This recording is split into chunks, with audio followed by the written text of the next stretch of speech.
மயிலாடுதுறை மயூரநாத சுவாமி கோயில் சோழர் கட்டிய பிரம்மாண்ட சிவாலயம் மயிலாடுதுறை நகரின் சிறப்புமிக்க அடையாளங்களில் ஒன்று. மயிலாடுதுறை காவிரி நதிக்கரையில் அமைந்ததால் இது தென்னிந்திய காசி என்றும் அழைக்கப்படுகிறது.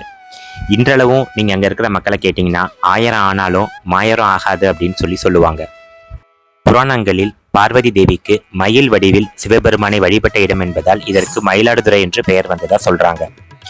கடும் தவம் செய்த பார்வதி தேவியை சோதிக்க சிவபெருமான் வந்ததாகவும் அந்த இடத்தில் மயில் ஆடியதாகவும் அதனால் மயில் ஆடும் துறை மயிலாடுதுறை என்று பெயர் பெற்றதாக கூட சொல்றாங்க. நம்ம எல்லாருக்குமே தெரியும் கங்கையில நீராடுறது எவ்வளவு புனிதமானதுன்னு. ஆனா மயிலாடுதுறையில ஓடக்கூடிய காவிரியில நீராடுவது கங்கைக்கு நிகரான புனிதமாக இங்கு கருதப்படுகிறது. உலகில் உள்ள அத்தனை பாவங்களையும் தீர்க்கும் இடம் கங்கை என்று நம் எல்லாராலும் நம்பப்படுகிறது.